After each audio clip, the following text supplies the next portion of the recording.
Hey guys, Kev here, and I wanted to briefly talk about Divo knives and the road so far. That was kind of the idea for this video. I actually have filmed this video already, and see if I can find yeah, here they are. So I filmed this video already, and I have to redo it because something happened. And I don't know what I said in the first version, and I don't want to just let that go. So I am refilming this. So hang on, bear with me. I'm just grabbing knives out. Okay. So I want to talk about the road so far for Divo. Real quick, I wanted to address the elephant in the room. Now, for you guys, it's been, probably a week or two since everything went down with the U.S. Growler. If you're not aware, we had a knife in the works. This is the Growler right here. We had a United States made version of this knife in the works with a company called M3 Tactical Tech out of Arizona. And we had paid and gotten prototypes, but that is as far as we had gotten. We had been marketing the prototypes, getting ready for a pre-order in January. We actually had one sort of exclusive limited version in the works with somebody that would have been awesome. And well, all hell broke loose. So Alex Steingraber called them out for not making their knives in the United States. Now, I want to be clear when I say I have no evidence nor really reason to doubt that their knives are not made in the United States. However, when this happened, we sort of asked for more transparency, basically. I just asked that we have some kind of footage of the production so that we can update our customers. And this is my fault, I guess, for not nailing this down early on. I thought I had asked for this already, and I thought I had gotten a yes. And that's on me if I didn't. I don't care enough to go back through a million conversations to try to figure it out either. It doesn't matter at this point. But I wanted to just have some kind of footage or something showing the production in progress so that we could show our customers, because we do pre-orders. Not all the time, but when we do, like the Stout or the Buzz, we like to show you guys updates as we get them, right? When the OEM shows us the knives that just came off the mill, and, they have a whole bunch of scales sitting there and blades sitting there, we like to update people with that, right? And we didn't get any of that with the prototypes, which, I didn't really think twice of. I just figured they're being made. We'll get them, whatever. And we were told no. We were told we don't do any of that because, and it was basically, the reason was competitive advantage, which is a fair reason. That's 100% perfectly fine for somebody to not want to share footage of their shop or their machines in progress, whatever, right? But that's something we needed to be able to update our customers. And honestly, with the accusations out there, just to be confident that we were getting a USA made product. Again, I have no evidence or reason to think their products are not made in the United States. If others think that, if others have proof, that's fine. You can go search that out and, whatever. I'm not trying to put words in anybody's mouth or make any statements, but because we weren't able to secure the agreement to do footage or get a written contract of it, we just decided to part ways. It was mutual, basically. It just wasn't going to work. We were butting heads a little bit, and we just decided to part ways. So that project is not happening. The U.S. Growler project with M3 Tactical. We still want to do the project. We still want to find a U.S. OEM that will do it. And that will, give us the updates and footage that we want. And I should have nailed that down a lot sooner, and that's on me. That's on us for not doing that before we even got prototypes or whatever. Sometimes I fly by the seat of my pants. I was excited. We had a US OEM, you know, and I had assurances from dealers and from M3 that everything is made in the United States. So I never even questioned it, really. I saw images of their shop. I saw machines, but I'm not a machinist, so I don't know what the machines can do or whatever. I saw footage on Instagram of them taking things out of wherever and doing assembly. I don't know. So that again doesn't really matter because that wasn't the point, right? The whole USA made, not USA made thing wasn't the sticking point that we didn't agree on that separated us. It was the fact that we couldn't get the footage that we wanted because they want to keep that for competitive advantage, which again, their call. So I have no ill will. At this point, I have no ill will towards them. I'm not saying anything that they did anything or whatever. We just parted ways, but that project is done with M3 Tactical. We're moving on and trying to find another OEM here to do that. That's going to take a while probably, and we'll see what happens. People are asking if we're going to take that design, the premium growler, and go to China and have it done with like Best Tech or somebody. Right now, that's not the plan. We'll see what happens moving forward, but we did really want that to be a US model, the premium version. We already have a budget version of it that was made overseas. So that's where we're at with that. I wanted to put that out there. So the road so far, and you know, there's a little cloud there. It's not wonderful to have that, and it's unfortunate. It really is, because we were really excited to have the USA made growler, and we were promoting it, and you know, we were waving the red, white, and blue flag, and that's where I really needed that footage. I needed that to be able to wave the flag and just be confident in waving it, if that makes sense. So I just should have figured out that that wasn't in the cards sooner, that we weren't going to be able to get that from them. Again, that is their prerogative. There's nothing wrong with that, but it just didn't work for us. So should have done that sooner. Anyway, the year so far, we basically founded Divo in February of 2022, and then in April we did a pre-order for the Divo Knives Stout. So this is the Stout right here. We're very proud of this knife. This is our first design to come out. We did this one through QSP. They did a great job with these. Here's one of the prototypes.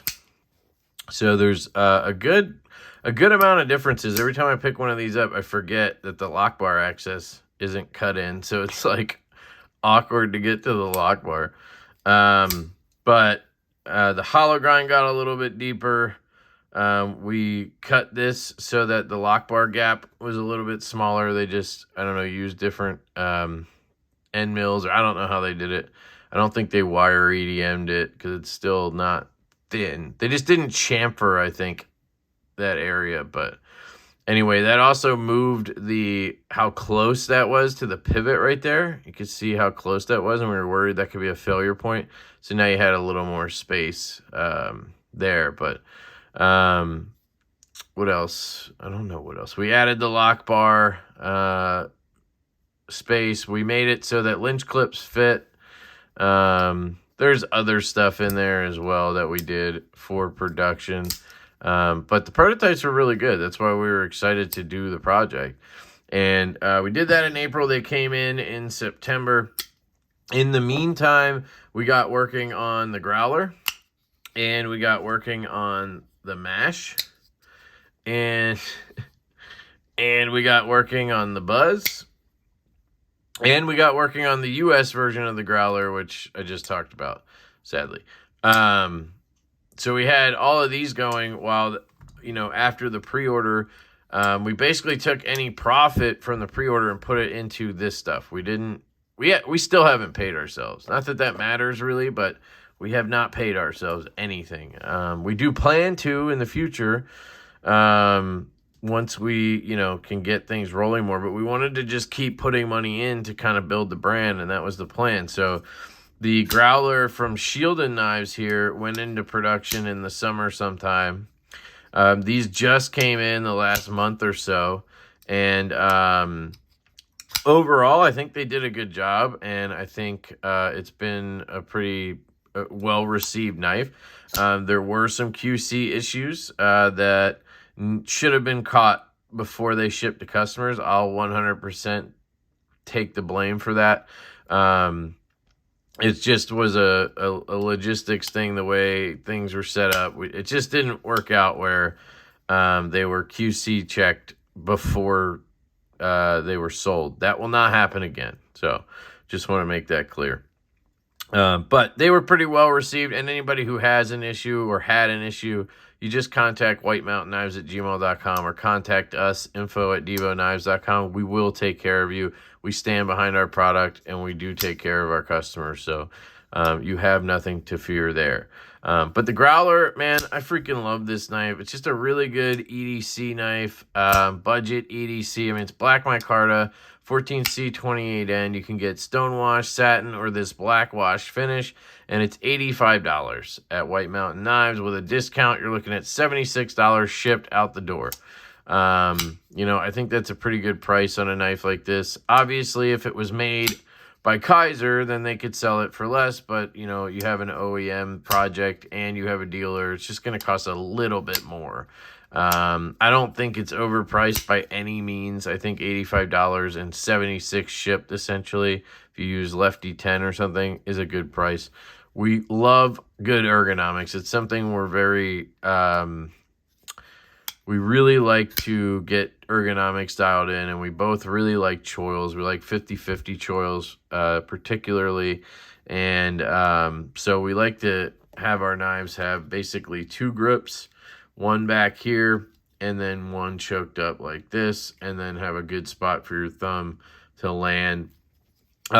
We are normally very sheep's foot based, but in this case, the idea I got for this knife was based off the Benchmade Hidden Canyon Hunter, which is a fixed blade, and it doesn't look a lot like this, but the point is it had an all belly blade. So we kind of started with an all belly blade, then we tried to bring this tip down as low as we could, but still having that belly. We had this crazy hole shape that I think I drew the hole shape and had the belly idea, and then Colin basically did the rest. And, you know, gave it the ergonomics and the overall silhouette, which I think he did a fantastic job on. And it's different, right? The Stout is a sheep's foot blade, right? This is a very tall, thin, flat grind. That's a hollow grind with a stouter stock. So they're a little bit different. This is a more affordable knife. You can, you know, if it's something that you think is budget, it's something you can carry and kind of beat up and just, you know, use for work or whatever. But it's still got the fidget to it. Once you get used to the way it deploys, you know, we had some people having trouble with the hole because it's a bigger hole and your finger can go in it. And if you do put your finger in all the way, it can kind of cause issues. But you just kind of learn to rest outside of the hole and fire it like that. You can also obviously thumb flick it. And it's a really good slow roller, which is interesting because I never used to be a big slow roller, but I actually kind of do enjoy doing this now. Ever since I've kind of gotten into, you know, back locks and stuff like that. But anyway, that's the growler. Really happy with this one. Came in December, and they're still available, I believe. We had 600 of these made. We're a pretty small brand, so we weren't expecting it to just sell out instantly, but I think it's done pretty well. I don't think there's a ton of them left. I believe, like, after I checked, I think it was like the week after the drop, there was less than 50 of the black wash and less than 50 of the stone wash, and then there was like 100 or less of the satin. So there's not a ton left, but there should be some if you're watching this and you're interested. Go check it out at whitemountainknives.com. So we got that into production, and then we started working on the mash, and this one has just taken a while. It just took a while to get dialed in. We got 2 prototypes from Kubi, and then we actually got prototypes from CMB Knives. So this is a CMB version. It's kind of a premium version. I think I've called it the version 2 in the past, just because I have to put names on things. And we have changed this design since.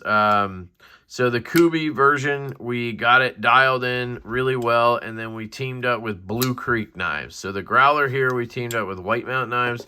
The Mash, we teamed up with Blue Creek knives. And that one is in production. Actually, we paid for the final shipment, and it should be shipping basically any day at this point. And once those come in, they'll be QC checked fully by Brian and his team over at Blue Creek. And then they will be available at his discretion. I don't know how he's doing, a drop or something like that. And that one is a Kubi-made version with titanium scales like this. There's a version like this with a bead blast handle and black hardware and black wash blade, reverse tucks essentially. And then there's a version with bead blast blade, all satin hardware, and a satin blade. They will be around $135, but once you use a coupon code, LeftyEDC, whatever, you will be out the door right at $120. That's going to have titanium scales, a steel liner lock, and 14C28N blade, wire clip that will work with lynch clips and such. We did adjust the blade shape just slightly, so if you look at this kind of swedge right here, at the end here, that kind of makes it come down to a snubby tip. We got rid of that, so it's essentially just a straight line from this point right here down, and it gives it a more aggressive look, and it gives it more of a penetrating tip. And that was the reason for that, because I've always just had issues with snubby type tips for EDC, because I use sheep's foot blades a lot for opening packages and stuff like that. It just makes sense to have more of a penetrating tip. So that's one minor change that you'll see on that when they come in. And then I don't know what we're going to do with this Mash version 2 yet. Now that the US Growler project got stalled out, maybe we'll slot this one in to be in its place. And we'll do a pre-order for this one in early 2023 instead. Because I really am excited about this. But I do want the other version of it to drop first so that people get a taste for it and maybe see what the reception is. And if people want a more premium version like this with the titanium liner lock insert M390, then we can kind of roll that way. This would be, you know, a $330 knife or something. So it's not going to be at the same price point. And that would obviously be a little bit of a difference. So we'll see what happens there. But that's the Mash project. So that's coming very soon. Growler's in. Stout's in. Then enter the Buzz. So the Buzz here is another design that we really love. Probably my favorite design. And this guy, we kind of had the design like this. And then we decided to add this sort of wheel front flipper on it instead of having a... I don't even know if it had a flipper or if it was just a traditional front flipper. And then we decided to go with the wheel flipper. But it was something like that. And we added that. And, of course, it is a titanium frame or titanium scales. Titanium liner with seal insert again. This one's from Best Tech. So you have QSP, Shieldon, CMB, Kubi on the other Mash. And then you have Best Tech on this one. And you have 20 CV blade steel on this. Really nice hollow grind with a belt satin. Really excited about that. We also have 3 other versions. So we have an all gray, so all stonewash version. We have an all black, so all black wash version. We have this one, which is the reverse tux. And then we have a, this is the tux. And then we have a reverse tux that looks like this. So there's 4 versions. We did a pre-order in October. It did pretty well. Not as well as the Stout, unfortunately, but still was great. And the dealers really showed up and picked some up. So we ended up ordering, we ordered 600 Stouts. We ordered 425 of the Buzzes. It was a little more expensive, so I think that played a part along with the economy, but that's just kind of how it goes sometimes. So 600, 425, 600 on this, 300 on the Kubi Mash. But yeah, we're really excited for this to come out. It should be in the first quarter of 2023. And this is by far my favorite project we've done so far. I just really love it. Again, wire clip that will work with Lynch clips and Rips Garage Tech clips. You have some contouring slightly, some milling there. Very comfortable. You have that 50-50 choil again. Just, I don't know. We just really like it. We added a little bit of Vox style jimping right here, paying homage to Vox by calling it that, of course. And there's some other changes. I believe we tried to add a little bit more weight relief. The plunge grinds and the grind will not be inside the handle on the satin ones like this. They kept screwing that up on the prototypes. The clips will work. The screws right here are going to sit a little bit deeper. There might be some other slight changes, like the black washed one is going to have a little bit of a heavier tumble, that kind of stuff. Detent, I actually sent one of the prototypes back to Best Tech so that they could match the detent. So hopefully they dial that in as well. But yeah, these feel really good. Really excited. I love the buzz. Really love the buzz. So that's coming soon. And then the last project that we have sort of like going right now, we have a couple that are about to enter prototyping. Basically, we have the Stout version 2 that is in the works. Best Tech is working on that. We just are finalizing which versions we want to get the quote, and then we'll get the prototypes in the works. And then we have one going with Concept.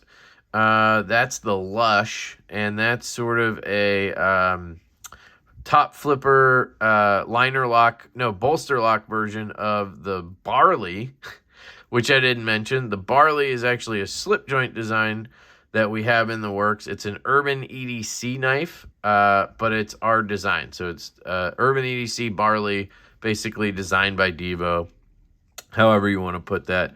And that one, I believe they're going to do a pre-order on sometime early 23.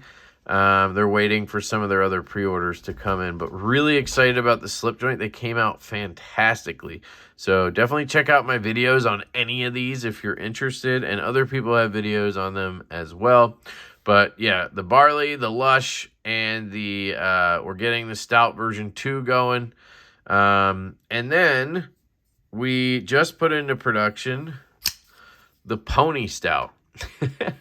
So we have the Pony Stout, which is obviously a smaller version of the Stout. So you can see right here, the Stout is a 3.3 inch blade. This one is 2.9 inches. And we have this one in blue micarta like this, or black G10 like that, and either stonewash blade or a black wash blade. So same finishes basically on the blades as the full size, but you have G10 micarta, and you have a steel liner lock versus titanium frame, and you have 14C versus 20 CV, and you have $85 retail at White Mountain Knives. It's an exclusive with them. $85 retail, again, $76 basically out the door, with free shipping in the United States.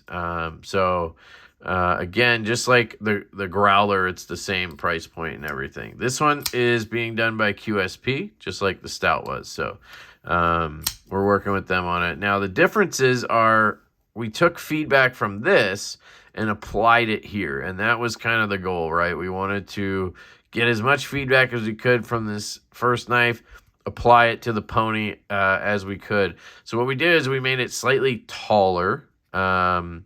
So this knife is just slightly taller handle-wise than this, and we made it thinner. So this one is 0.45, I believe, maybe a little less on thickness. The Stout is at over half an inch, 0.51. So that was a big thing for us, was taller and thinner. And man, does it just melt into your hand. And then you get a 0.11 blade stock versus 0.14. And you get the same hollow grind, but on a thinner stock. This thing is a freaking laser beam.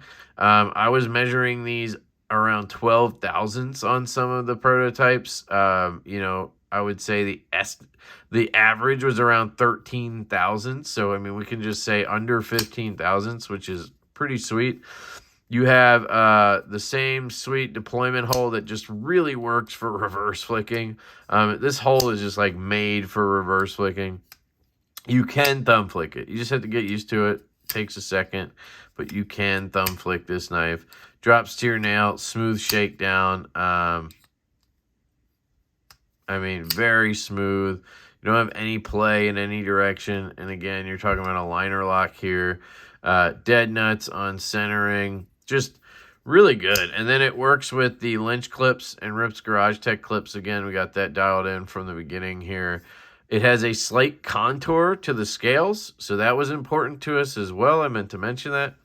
That was something feedback-wise we took. We could not get a lanyard pin in here. We really wanted to for you guys, but the only place to put it was like right here. And I don't know if I don't really want to pin there in case it gets rattly. And it's not a good spot because it's up all the way here. We wanted it like back here you want a pin or a hole, but there's really no spot for, I guess you could put a hole like right there, but I don't know. It just didn't make sense to do a lanyard slot. So unfortunately, I'm sorry for you guys, but you do have stuff like the Lynch clip you can throw one on or the wire clip. It will ship with the stock wire clip like this, and then you can swap it out like I did here. But really digging it. The ergonomics just really melt in the hand. We're not adding jimping as of now. It has a crown spine from right here down, which is very comfortable. You got that thumb slot. Honestly, this knife is more comfortable to me than the full size. It feels perfect. It's just a perfect size for my hand. So just at 3 inches, just right under 3 inches. So some of those legal issues are taken care of right there, and just a pleasure to carry and use is how I feel about this. Now, it's obviously, you know, our design, and we're excited about it, so take everything I say with a grain of salt, but I did want to show all these off. And then that one's in production. We ordered 800 of those. White Mountain Knives exclusive, and they will be available hopefully sometime in April. They'll drop there, but they will be QC checked beforehand by the team over at White Mountain Knives. So it might take a little longer for them to drop, but it will be worth it. One other thing I want to note is we have been doing runs of scales for the stout. So while this knife is made in China by QSP, we do have scales that are made by Carbonize in Utah. So you can kind of, you know, throw a little bit of Americana onto the knife if you want to. We try to support American business whenever we can, like having the Lynch clip options and stuff like that. But Carbonize kills it with scales, and essentially we've been doing runs of them, just batches of like 20 or so, and when they sell out, I just kind of ask for more. This one is this Mexican blanket, so it's GL Hansen Mexican blanket G Carta. It's sort of a micarta. I don't know why it's called G Carta, because I don't think G10 is in it. It's micarta, but it's called that. We also have backspacers from QSP. We only now have the Zircutai, which is, sorry, that is this one. The Zircutai is a little bit more of a blue hint to it. You can see the lines in there from it. Unfortunately, it's not end cut, which would be nice. But we also don't sell them for a ton. They're $45 on the website if you want to pick one up. And as always, guys, Lefty 10 should work for you on those type of items. If it's a knife, I usually make Lefty 10. It's like $10 off, just because 10% off $300 is a lot. And we're already working on relatively slim margins. So anyway, we have stuff like the Mexican blanket, and then, of course, the 80s camo carbon is absolutely wonderful. I really love this stuff. I have asked for another run of specifically 80s camo carbon and sunset camo. So hopefully we get a batch of just that. Instead of having some of these other ones, we can kind of get the people who really wanted the 80s stuff. We can get them their scales, but we'll see how it goes. Once, you know, they don't sell anymore, I'll cut it off. So far, we've done 3 drops, I think. We've done 1 after Blade West where I brought them home. Yeah, we've done 3 drops so far, and it's gone really well. They've sold out within 24 hours every time. And we also have the copper infused carbon fiber scales on the website now. So we got a batch of those in from QSP. So those are from QSP, but they're being sold for, I think, $49, $50, where these are $110 because they're U.S. made by Carbonize. So we do have the copper infused if you want that sort of look, which we had as a option from factory. But, you know, then we also had micarta and aluminum. And so some people maybe didn't have a shot at the copper and want to have extra scales. We have that available on the website. So definitely keep an eye on our website. We try to stock it with stuff. Like, we like to have stuff in stock so people can buy swag or, you know, stout parts or whatever. And as we move forward, hopefully we have more and more stuff, right? That's kind of the goal. But that's really it, guys. I mean, we're cracking away. We're trying really hard to bring as many models as we can, keep the quality up. We're also testing a lot of OEMs, so, you know, you got to bear with us a little bit. You know, there's going to be growing pains. We had some growing pains on the growler here, but we stand behind you guys. We stand behind the product. So if you need anything from us, you just hit us up, and we want to work with you guys, help you make things right or figure it out. If you know, sometimes people mess up, make a mistake on their knife or something. You're not necessarily doomed. You know what I mean? Like, if you jab into your pivot and, you know, whatever, hit us up. Maybe we have an extra pivot laying around. We're not, you know, it's not a world where you're just screwed if something happens. As long as we can help you, we will help you. That's kind of the way I look at it. So if you guys have any questions, definitely let me know down below. I'd appreciate it if we could try to keep the M3 stuff out of there. I just want to move on from that. I really just don't. I don't care. I care, obviously, about what the situation and everything. Like, it sucked for us that we had to move on. But I just don't care about the back and forth and the you know, at this point, it's basically just speculation. And I don't know. I just don't want to. I just don't care. I just want to move on with our lives and, you know, try to find somebody here that can make the knives for us that, you know, lines up with what we're trying to do, you know. So anyway, let me know if you guys have any questions. Let me know if I can help you guys with anything. I love you guys. I hope you have an absolutely fantastic day, and I will catch you later.